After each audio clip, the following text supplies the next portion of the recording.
Kamala Harris. Let's have a good debate. Have fun. Thank you.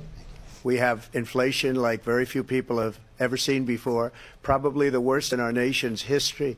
This has been a disaster for people, for the middle class, but for every class. Donald Trump left us the worst unemployment since the Great Depression.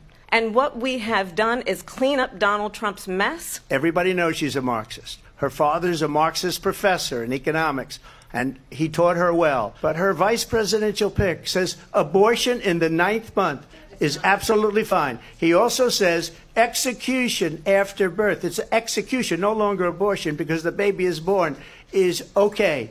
And that's not okay with me. One does not have to abandon their faith or deeply held beliefs to agree. The government, and Donald Trump certainly, should not be telling a woman what to do with her body. Pregnant women who want to carry a pregnancy to term, suffering from a miscarriage, being denied care in an emergency room because the healthcare providers are afraid they might go to jail, and she's bleeding out in a car in the parking lot. She didn't want that.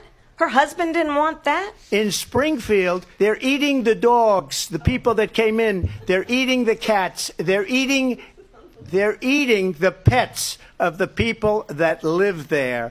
And this is what's happening in our country. Again, the Springfield city manager says there's no evidence of that. Vice We'll President find Harris, out. I'll let you respond to the rest of what you've heard.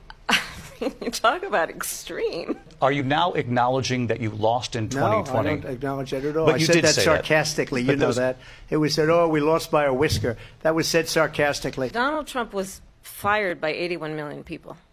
So let's be clear about that. And clearly he is having a very difficult time processing that.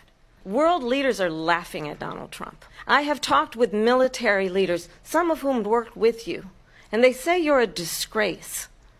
Understand what it would mean if Donald Trump were back in the White House with no guardrails, because certainly we know now the court won't stop him. We know J.D. Vance is not going to stop him. It's up to the American people. I probably took a bullet to the head because of the things that they say about me. They talk about democracy. I'm a threat to democracy. They're the threat to democracy. You've heard tonight two very different visions for our country. One that is focused on the future, and the other that is focused on the past, and an attempt to take us backward. But we're not going back. They've had 3.5 years to create jobs and all the things we talked about. Why hasn't she done it? The worst president, the worst vice president in the history of our country.